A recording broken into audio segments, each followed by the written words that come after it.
Alors, la cybersécurité, je pense que la plupart des gens ont un peu les idées claires sur grosso modo ce que c'est. Tout le monde a vu des séries avec des hackers, des séries sur, je sais pas, Edward Snowden à la CIA, à l'agence de renseignement américaine plutôt. Et donc la cybersécurité, c'est tout simplement le fait d'essayer de se protéger, de se défendre lors de l'utilisation du cyberespace contre les cyberattaques, donc contre les grands méchants comme lui. Il faut savoir qu'Internet, c'est la jungle, voilà. Il n'y a que des méchants, enfin que des méchants, pas forcément, mais la plupart des gens, des entités, faut les considérer comme méchants. Et on peut appliquer ici le concept de Dark Forest. Alors désolé, je ne me rappelle plus du titre de l'auteur, mais une Dark Forest, c'est tiré d'une fiction. Et une Dark Forest, c'est en fait un monde où si tu te fais détecter, eh bien, tu te fais instantanément détruire. Ce qui n'est pas trop souhaitable. Donc le but, c'est vraiment de rester discret, de faire attention et de ne pas être détecté. C'est un concept que là, moi, j'applique à la cyber, mais qui peut être appliqué, pourquoi pas, à l'espace, au cosmos. Enfin, c'est de la fiction, donc on a le droit de dire ce qu'on veut. S'il y a des aliens dans l'espace, pourquoi pas, peut-être qu'ils sont méchants et qu'on n'a pas envie de se faire, nous, humains, repérer. Donc c'est ça le concept de Dark Forest, c'est la jungle. Il y a un monsieur assez brillant, en tout cas très renommé dans la cybersécurité, qui s'appelle Nick Espinosa, qui a essayé de formuler 5 lois qui décrivent un peu ce que je viens de raconter. Première loi, c'est que s'il y a une vulnérabilité dans votre application, dans votre projet, elle sera tôt ou tard exploitée. Donc nous, notre but, ça va être d'essayer de rendre cette vulnérabilité la plus difficile possible à exploiter. 2, tout est vulnérable, d'une manière ou d'une autre, donc c'est un peu embêtant, parce que peu importe ce que tu fais, il faut s'en protéger, parce que c'est potentiellement attaquable. 3, par rapport aux humains qui font un peu trop confiance, même quand ils ne devraient pas. Ça, c'est un truc qu'on voit un peu tout le temps. Si vous recevez des mails de phishing, avec un énorme carré rouge, cliquez ici, et vous cliquez et hop, vous vous faites avoir. C'est un peu con, mais voilà, c'est comme ça, les humains font un peu trop confiance. 4, quand on crée de nouvelles choses, quand on innove, ça vient avec son lot aussi de vulnérabilités qu'il faut trouver, parce que du coup c'est nouveau, c'est pas forcément évident. Il faut les trouver, les comprendre, les analyser et essayer de trouver des solutions par rapport à ça. Et en 5, c'est revenir à la règle 1, tout simplement. Quand il y a un doute, il y a une vulnérabilité, elle sera exploitée au bout d'un moment. C'est un peu la loi de Murphy. Je prends la référence d'Interstellar. Tout ce qui est susceptible d'arriver arrivera forcément un jour. C'est un peu l'idée dans ce cas-là. Mais du coup, nous, on est jeunes, on est motivés, on a envie de construire des projets. Et qu'est-ce qu'on fait alors ? Est-ce qu'on peut faire autrement, se protéger, etc. Alors là je reviens à ce que j'ai dit au début. Ce n'est pas forcément les bons mots qui sont utilisés d'habitude dans la cyber, mais c'est ce que j'emploie là. C'est ma présentation, je fais un peu ce que je veux, désolé. Nous, en tant que développeurs, en tant que créateurs de projets, on va essayer de mettre en place plein de barrières de protection. On va essayer de faire de la prévention, de la détection d'intrusion, pour essayer de repérer le plus rapidement possible les grands méchants. On va essayer d'utiliser des techniques de tromperie, par exemple en simulant une autre identité à la place de la mienne, via des proxys. Les VPN, c'est un peu ça. On va essayer de faire de la certification, c'est-à-dire essayer de vérifier que l'entité, la personne avec qui je communique, soit bien celle avec qui j'avais envie de communiquer. Et on va pouvoir faire aussi, pourquoi pas, des exercices d'attaque, les fameux tests de pénétration ou les fameux white hat, les hackers gentils, vont essayer, pourquoi pas, de casser les réseaux dans le but de trouver les failles et de pouvoir les réparer. J'ai un exemple assez parlant au niveau de la détection d'intrusion qui s'est passé, nous, dans la boîte. J'avais un stagiaire qui a pris une initiative très bien, que j'encourageais d'ailleurs, qui était et c'est pas Carolina, qui était de creuser un sujet, d'être curieux, creuser un sujet, mettre les mains dans le cambouis, afin de mieux comprendre. Et il avait voulu installer un nœud Bitcoin, c'est très bien, c'est comme ça qu'on apprend, sauf qu'il y a une manière de faire. Voilà. Quand tu installes un nœud, il faut un peu isoler ce système-là du reste de ton ordi. Il faut mettre des pare-feux, fermer les ports, etc. Donc c'est des trucs à savoir. Et visiblement, elle n'a pas très bien suivi les tutos. Et il s'est avéré que son nœud Bitcoin, dans la nuit, s'est connecté à un nœud malveillant qui lui a foutu un ransomware. KPMG étant auditeur des plus grosses boîtes de France, si ces données-là avaient fuité, bah, ça aurait été littéralement la fin du monde. Et heureusement, et c'est la preuve que ça marche, le SI interne, l'équipe cyber, a réussi à détecter ça extrêmement vite et à fermer son ordi, réinitialiser tout, et il n'y a pas eu de problème.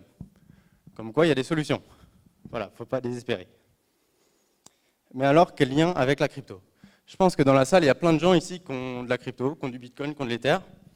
Alors déjà, félicitations, vous êtes considérés, comme la plupart des responsables politiques, comme des criminels. Voilà, vous blanchissez de l'argent, vous êtes coupables de terrorisme. Mais s'il y a bien une critique qui est acceptable, c'est celui de la sécurité. Parce que le plus gros problème de la crypto en ce moment, c'est ça, les hacks. Il y a beaucoup de sous qui sont en jeu. Sur la gauche de ma slide, vous avez une sorte de classement des hacks. Bon, elle n'est plus à jour sur cette slide-là, mais c'est un peu, les ordres de grandeur restent les mêmes. Vous voyez qu'il y a des gros chiffres. Le numéro 1, c'est 624 millions de dollars. C'est quand même un paquet de pognon. Et du coup, on n'a pas envie que ça disparaisse. Et ce qui est intéressant là-dessus, c'est les encadrés orange. Il y a certains projets qui se sont fait hacker, qui étaient audités. C'est-à-dire qu'il y a des équipes de cybersécurité, d'experts, qui ont regardé le code et qui ont appliqué plein de méthodes pour essayer de trouver les failles, de trouver les bugs et de les réparer. Ce qu'ils ont fait, probablement. Parce que c'est des très grosses boîtes. Par exemple, Quantstamp, PeckShield, c'est des boîtes renommées pour ça. Mais les experts eux-mêmes ne peuvent pas tout trouver. Et les hackers sont peut-être plus malins que les experts, ou alors vont plus vite, on réussit à trouver ces failles. À droite, c'est le premier gros hack dans la crypto, en tout cas sur Ethereum, qui est le hack qui s'appelle The DAO. Alors une DAO, qu'est-ce que c'est? C'est une organisation, une entreprise, une association dont les règles de gestion sont codées dans les smart contracts sur la blockchain. Du coup, c'est transparent aux yeux de tous. Et ça, c'est assez sympa. Et ça peut être créé dans un but précis. En l'occurrence, The DAO, ça avait pour vocation à être un fonds d'investissement décentralisé. Donc tu mettais ton argent, ensemble on se mettait d'accord sur des boîtes de l'environnement Ethereum sur lesquelles investir, et puis voilà, l'écosystème entier en profite. Et ça avait attiré beaucoup de gens, mais malheureusement, ce qui s'est passé, c'est un peu ça. Le hacker avait réussi à trouver dans le code du smart contract une faille qui lui permettait de siphonner les fonds en fait, détenus dans le smart contract. Parce que bon, c'était un fonds d'invest, donc on pouvait déposer de l'argent et en retirer. Et la fonction de retrait était codée d'une manière où le gars pouvait spammer cette fonction et du coup siphonner tous les fonds avant que lui, son solde, soit mis à jour. Ce qui est un peu embêtant. Aujourd'hui, ce type d'attaque est très connu, s'appelle Reentrancy Attack. Et c'est un peu, maintenant, c'est plus la faute du développeur qu'autre chose, parce que c'est une attaque très connue et il y a des moyens de s'en protéger. Au niveau des développeurs, donc vous qui êtes dans cette salle, coder dans la crypto, ça apporte de nouveaux enjeux. Je pense que tout le monde a déjà codé, même ceux qui ne sont pas en école d'ingé. Vous avez fait du R pour les stats, par exemple. Là, le problème, c'est pas, s'il y a un bug dans le programme, c'est pas, j'arrive pas à diviser A par B, c'est 100 millions de dollars qui partent en fumée, ce qui est un peu chiant. Donc ça ajoute une pression en plus sur le développeur. C'est pour ça que le côté cyber, le côté sécurité, doit être mis au cœur de votre projet et de votre processus de développement. On appelle ça le DevSecOps. J'ai choisi 3 grands angles d'attaque. Il y en a probablement plus, enfin, il y en a plus, mais encore une fois, c'est ma présentation, donc je mets un peu ce que je veux là-dedans. Les attaques sur le consensus. Pour rappel, le consensus, c'est le fait pour les nœuds du réseau de se mettre d'accord sur une histoire commune, un historique commun, quelles transactions on va mettre dans la blockchain, quels blocs sont considérés comme valides, etc., etc. Et il y a des règles au niveau du consensus qui disent quelle blockchain est considérée comme officielle. Parce que dans un réseau décentralisé, tout le monde n'a pas la même vision du réseau. Et un nœud qui est, je ne sais pas, à Tokyo ne va pas avoir la même vision qu'un nœud qui est à San Francisco, ne vont pas avoir les informations au même moment. Et donc, il se peut que des mineurs minent dans leur coin des blockchains qui sont un peu différentes de celles des autres. Et il faut une règle pour, voilà, pour imposer en fait, le choix de cette blockchain. Et il y a des types d'attaques du genre sur Bitcoin où ça s'appelle le selfish mining, où un mineur méchant va coder, va miner des blocs dans son coin. Il n'est pas obligé de publier ces blocs-là au reste du réseau. Donc les autres participants ne voient pas ça. Et comme la règle, c'est la blockchain la plus longue et la blockchain officielle, si lui, il arrive à coder dans son coin une blockchain plus longue, il va publier sa branche, profiter de tous les bitcoins minés sur sa branche, et l'autre branche qui était considérée comme officielle à la base disparaît et est un peu écartée de l'histoire. L'histoire officielle devient celle du mineur méchant. Bon, ça c'est un type d'attaque qui n'est plus trop possible aujourd'hui, même quasiment pas du tout, ou alors avec une probabilité infiniment petite, du genre 0,0001%, c'est quasi inexistant, donc tant mieux. 2, les attaques sur le système. Là, ça va être, je sais pas, essayer de perturber la communication entre deux nœuds. Si on ralentit ça, ça peut foutre la merde assez bien, et c'est chiant aussi, c'est pas cool. 3, les attaques sur les applications. Ça, c'est les plus connus sur les smart contracts, voir ma slide précédente. Je pense au point 3 des 5 lois que je vous ai citées au début, sur les utilisateurs. Ça, c'est peut-être aussi la plus grosse faille dans la crypto, les attaques qui se focus sur les utilisateurs eux-mêmes. Et ça, c'est dommage, parce que c'est compliqué de résoudre ça, parce qu'à part l'éducation, il n'y a pas grand-chose à faire.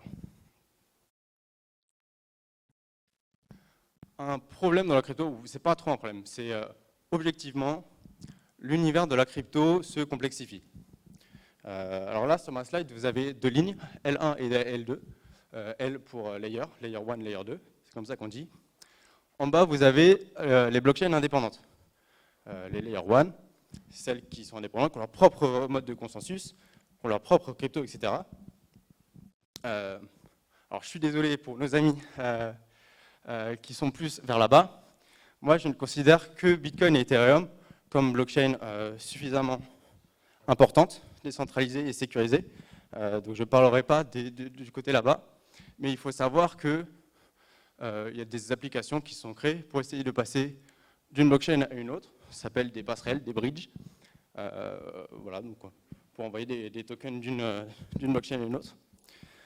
Donc on a Bitcoin et Ethereum, très bien, elles sont très sécurisées, très décentralisées, c'est sympa, sauf que elles ont des problèmes de performance, de scalabilité, de montée en charge, en bon français. Et ça, c'est genre des fees qui sont très élevés, les délais de transaction élevés aussi, ce qui est un peu embêtant.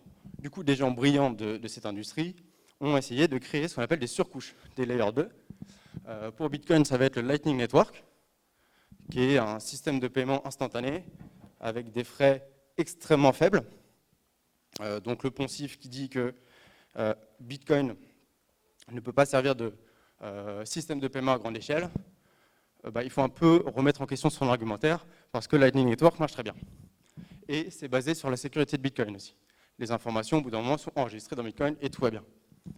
Côté Ethereum, ce qui a été pensé, c'est de créer des surcouches qui s'appellent des roll-ups. L'idée, ça va être d'exporter d'Ethereum tout ce qui est un peu chiant à faire, tout ce qui est lourd à faire niveau informatique, quasiment toutes les exécutions de smart contract au final. Donc on va exporter tout ça en dehors de la blockchain et enregistrer le résultat après sur Ethereum, d'une manière soit cryptographique, soit en utilisant la théorie des jeux. Et puis, autre point, pour montrer encore que c'est un environnement assez complexe, c'est que tout ça utilise, pourquoi pas, des langages différents. Et les gens, les développeurs, ont envie de pouvoir passer d'une chaîne à l'autre, ont envie de pouvoir traduire leur code dans un autre langage. Et il peut y avoir des erreurs de traduction, Et ça, c'est aussi un peu embêtant. Pour illustrer un peu la complexité, ça, c'est la roadmap d'Ethereum. Donc c'est un bazar pas possible. La première ligne, le merge, ça y est, c'est bon, on est content. Mais même si ces mecs-là sont très brillants à la fondation Ethereum, que des chercheurs en cyber, en cryptographie, en computer science, c'est que des mecs brillants, mais eux, leur philosophie, ça a l'air d'être pourquoi faire simple quand on peut faire compliqué? Ce qui est un peu dommage.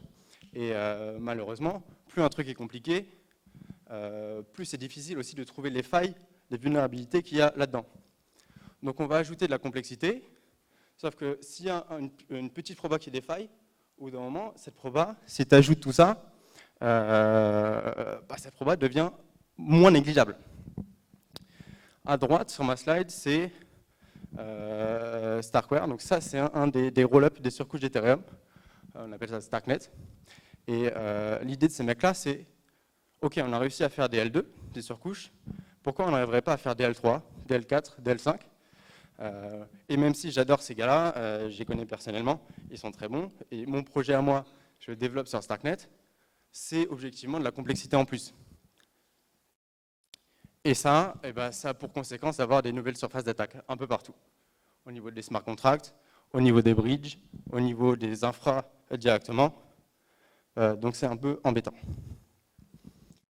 Là, je vais vous présenter 2 ou 3 types d'attaques. Alors faites pas attention au tableau en bas. C'était pour rendre la slide un peu plus complète. Peut-être que j'arriverai à trouver un moyen de vous envoyer les slides. Mais le premier type d'attaque, c'est les civil attaques. Là, l'idée, ça va être, moi en tant qu'attaquant, de vouloir me cloner, de créer plusieurs Antoine, et de spammer un réseau dans le but d'inonder et d'empêcher le système de fonctionner correctement. Civil attaque. Autre attaque spécifique à la crypto cette fois-ci, c'est l'attaque de la double dépense. Et c'était le problème central auquel était confronté Satoshi Nakamoto dans la création de Bitcoin. Parce que sur Internet aujourd'hui, quand tu veux échanger quelque chose, si moi je veux envoyer une photo de moi à ma grand-mère par email, après lui avoir envoyé, je vais encore avoir ma photo. Ma photo sera copiée aussi sur ma boîte Outlook par exemple. Ce sera sur l'Outlook de ma grand-mère et sur son ordi à elle. En fait, on fait du copier-coller et pas du couper-coller. Et on a besoin d'unicité dans le cadre des blockchains, dans les transferts de valeur. Et l'attaque à la double dépense, c'est le fait d'envoyer 2 fois le même coin, que cette unicité disparaisse. Pour illustrer ce concept-là, je vais vous prendre l'exemple de la Finet attaque, en bas là, au milieu. Finet, pour l'anecdote, Finet vient de Hal Finet, qui est probablement le vrai Satoshi Nakamoto. En fait, Hal Finet, c'était la première personne qui a reçu un email de Satoshi Nakamoto. Donc un des premiers développeurs Bitcoin. Et une Finet attaque, qu'est-ce que c'est? C'est moi, je vais à la boulangerie, je suis méchant, je vais à la boulangerie pour m'acheter un Kinder Bueno. Le Kinder Bueno est vendu, je sais pas, un Bitcoin, c'est très cher.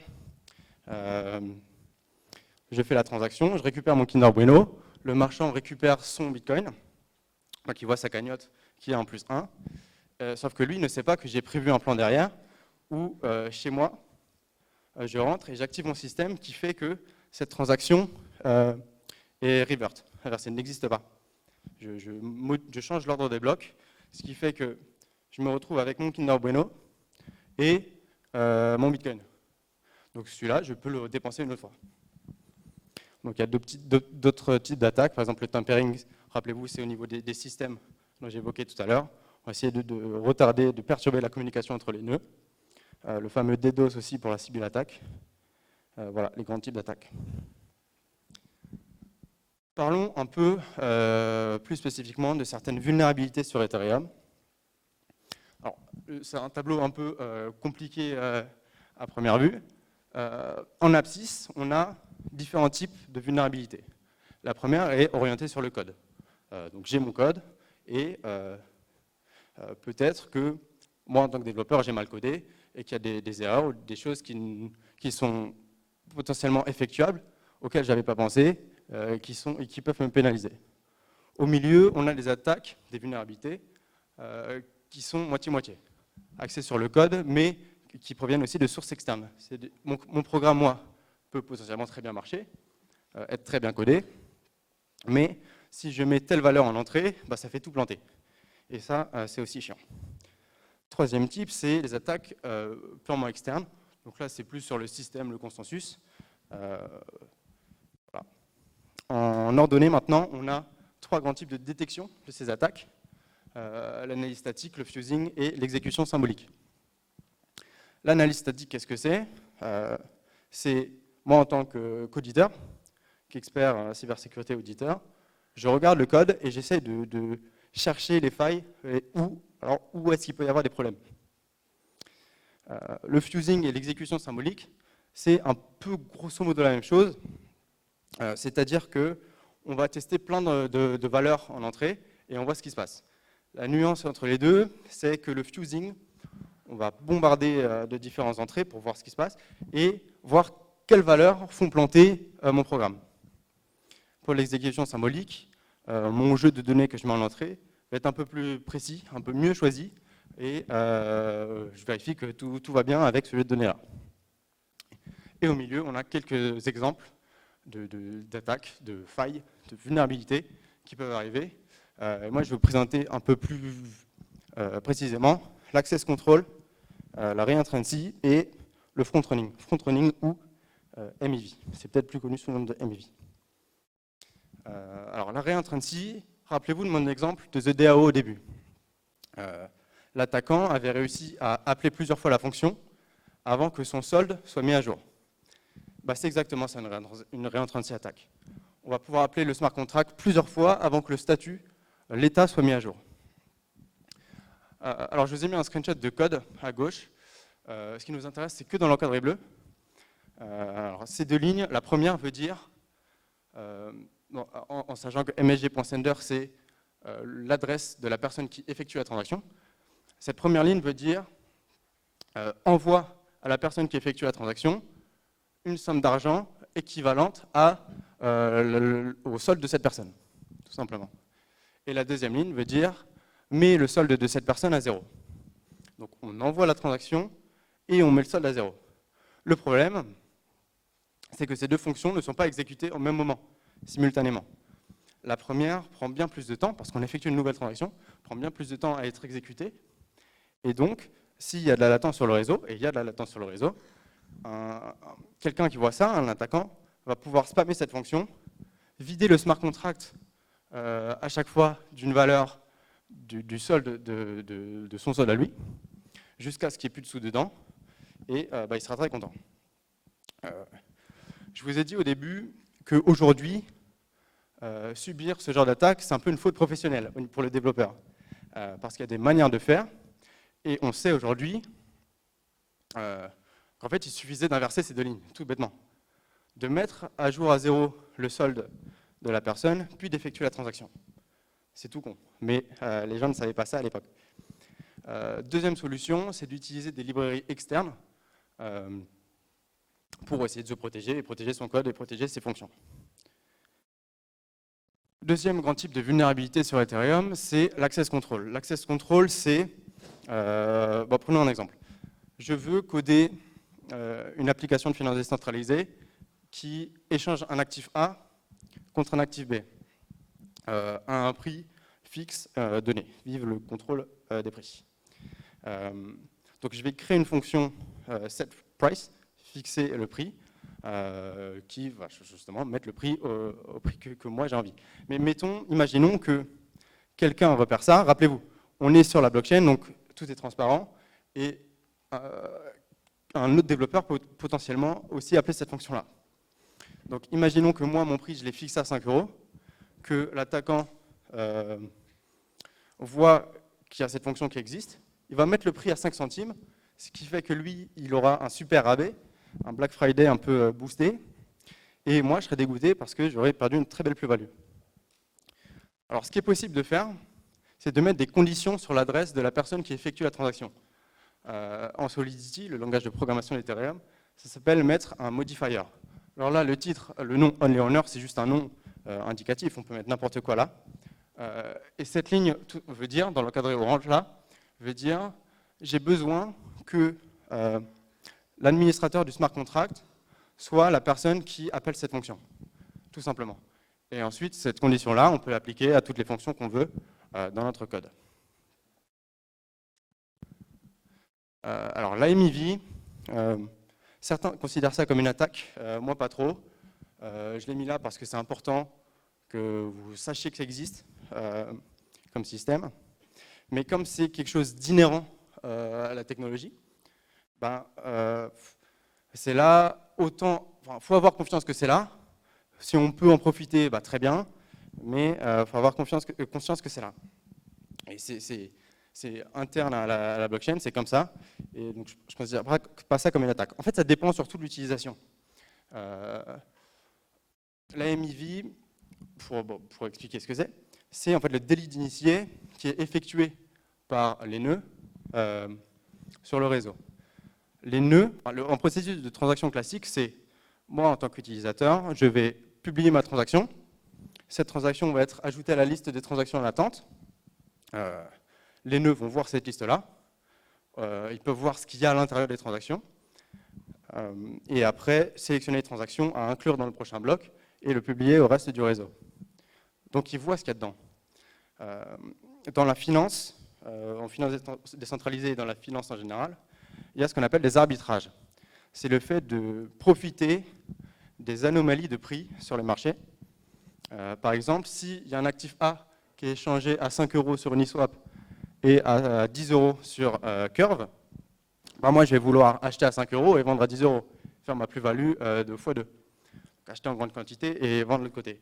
Acheter, ça fait monter le prix, et vendre, ça fait baisser le prix.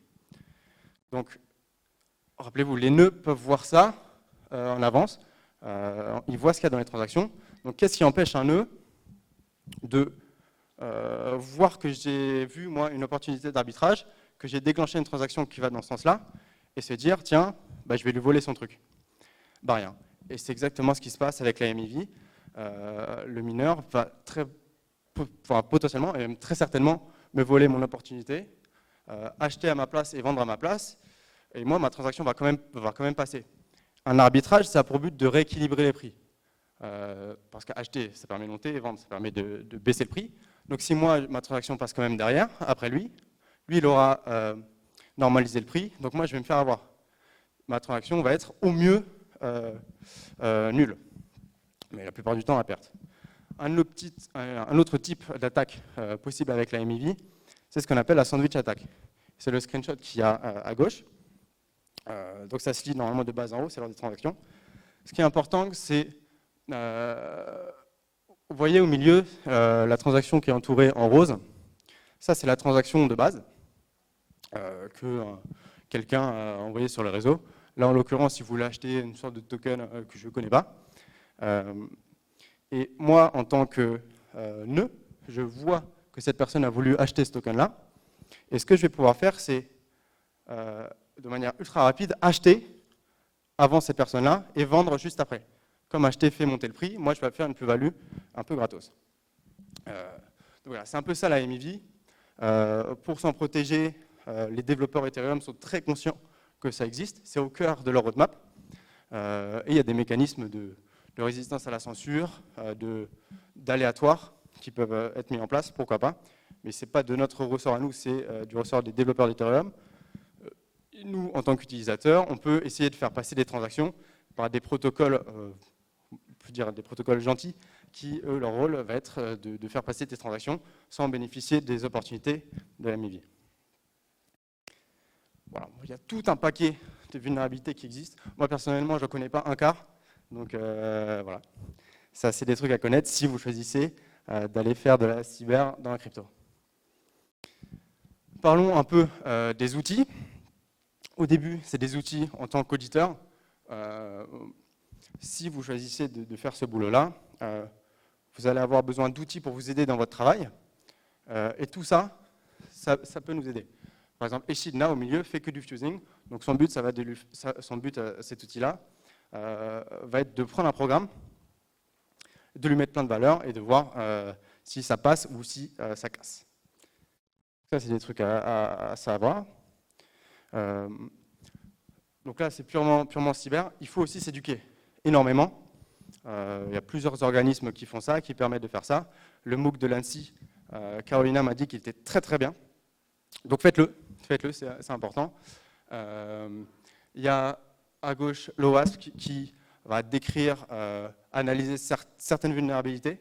Donc on peut très bien s'en inspirer pour mieux comprendre les attaques et essayer, nous, en tant que développeurs, de s'en protéger. Et à droite, vous avez le NIST, qui est un peu l'organisme de standardisation qui met en place des guides de bonnes pratiques à mettre en place. Au niveau crypto, pour vous initier vraiment à ça, la cyber dans la crypto, il y a des organismes du genre Securium, qui sont des ensembles, des collectifs de professionnels de la cybersécurité, d'audit de smart contracts, qui font plein de conférences éducatives. Donc voilà, là c'est leur chaîne YouTube, mais il y a plein de papiers bien faits qui expliquent un peu tout ce que je viens de vous raconter, comment s'en protéger, comment analyser, et qu'est-ce que c'est tout simplement. En tant qu'utilisateur, maintenant, vous pouvez aussi vous protéger. Il faut se renseigner. Si vous voulez, je sais pas, investir dans des projets, par exemple, il faut regarder si ces projets sont fiables, évidemment.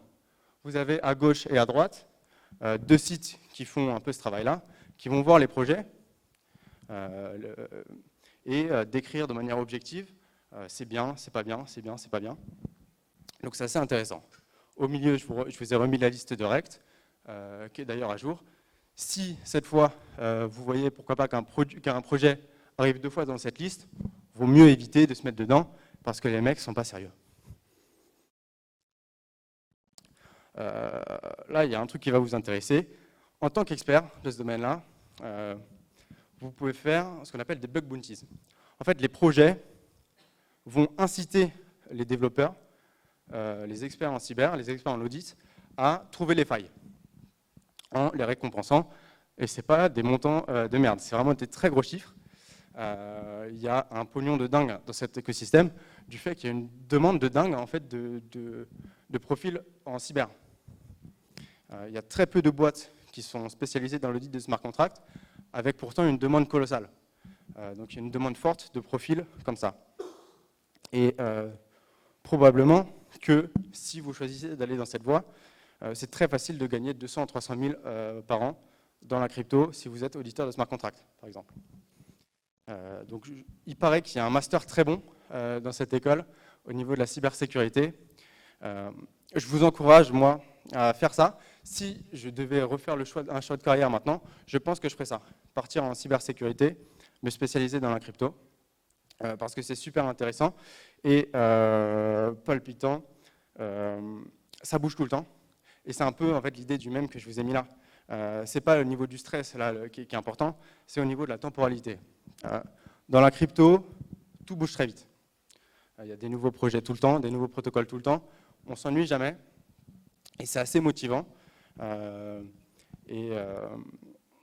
rencontre des gens très brillants un peu tout le temps. Et aujourd'hui, à 23, à 24 ans, je pense que c'est un environnement pas mal pour bosser. Voilà, je crois que j'ai à peu près fait le tour de ce que je voulais vous raconter.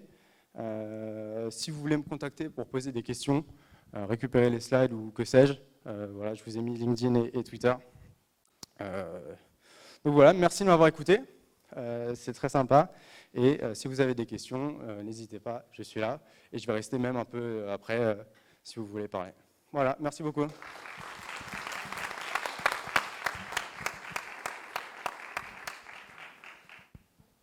Oui.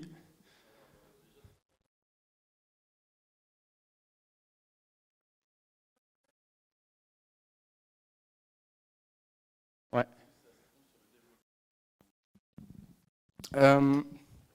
C'est vrai que j'ai dit que c'était de la faute de l'entrepreneur. Je pense que c'est assez flou, en fait, au niveau de la crypto. En fait, ça dépend du projet. Si ton code est international, si c'est une DAO, à qui la faute? Je ne sais pas, parce qu'une DAO n'a pas de responsabilité juridique. Si c'est dans le cadre d'une entreprise, je pense, je ne suis pas sûr de ma réponse, hein, mais je pense que c'est de la faute du CEO ou alors de la personne qui a embauché le développeur. Faut mettre en place des process qui te permettent de te prémunir des hacks. Et donc je pense que c'est la faute de la personne qui n'a pas réussi à mettre en place ces process-là. Tu vois, si tu n'as pas payé suffisamment d'audits, etc. Le développeur a forcément sa part de faute aussi.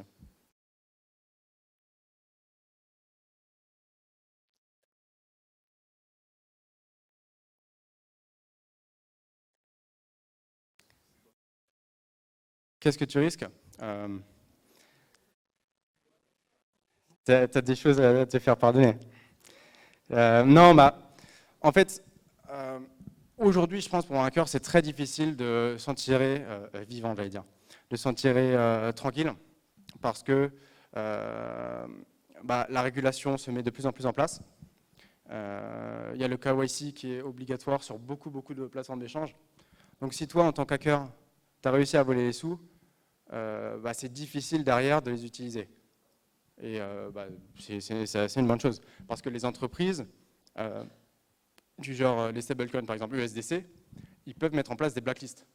Donc si toi, tu es un hacker, que tu as des USDC, que tu as volé des USDC, bah, les mecs vont te blacklister et tu ne pourras rien faire de tes sous. Tu pourras pas non plus les envoyer sur une plateforme d'échange pour les vendre, pour les retirer en fiat. Donc en tant qu'hacker, c'est très compliqué, je pense maintenant, de partir libre avec les millions que tu as volés, même s'il doit y avoir des moyens forcément possibles. Tous les exchanges ne sont pas régulés. Tous les exchanges ne sont pas régulés, mais je ne devrais pas dire ça. Ouais. Vous venez de parler du fait qu'on peut se faire blacklister sur des plateformes d'échange de crypto-monnaies, tout ça. Est-ce que ce fait-là, ça tue pas un peu le principe de la décentralisation et de la liberté d'échange? On est bien d'accord. On est bien d'accord. Mais tu vois, c'est des entreprises. Les entreprises doivent être compliant. Donc, elles n'ont pas le choix que de se soumettre aux régulations. Mais c'est vrai que pour certains coins, c'est dommage. Le SDC, etc. Mais ça aussi, c'est des entreprises qui sont derrière, tu vois. Donc forcément, elles doivent se soumettre à la régulation.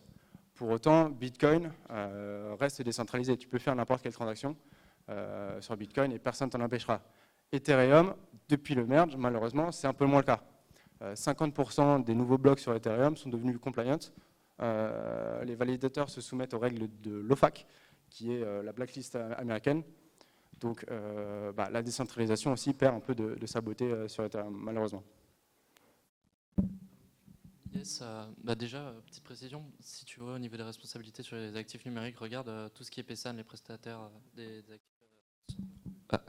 prestataires de services sur les actifs numériques, ça va pouvoir répondre à ta question. Et moi j'en avais une sur la sandwich attack, elle ne va pas être bloquée par le fait que le nombre d'actions par la temporalité est assez limité. Comment on peut avoir acheter un si grand nombre d'actifs en si peu de temps pour le revendre derrière? Bah, la réponse, c'est que c'est les validateurs, les nœuds, les mineurs qui font ça. Donc les mecs peuvent mettre leur transaction un peu comme ils veulent. C'est eux qui ont le pouvoir là-dessus. Donc ils peuvent placer leur transaction avant celle des autres. Ok, donc ça, c'est pas de l'ordre de la simple personne en actif qui va acheter des ventes, quoi. Non, c'est ça le problème. Enfin, c'est ça le problème. La MEV, pour l'instant, c'est un pouvoir absolument colossal dans les mains des nœuds, des validateurs. Un pouvoir que nous, en tant que simple utilisateurs, n'avons pas. Et comme j'ai dit tout à l'heure, les développeurs d'Ethereum sont très conscients de ça. Donc à l'avenir, ils envisagent de mettre en place des systèmes qui permettraient à tout à chacun de bénéficier de ces opportunités-là, d'obliger les validateurs à redistribuer un pourcentage de cette valeur gagnée en faisant le délit d'initié.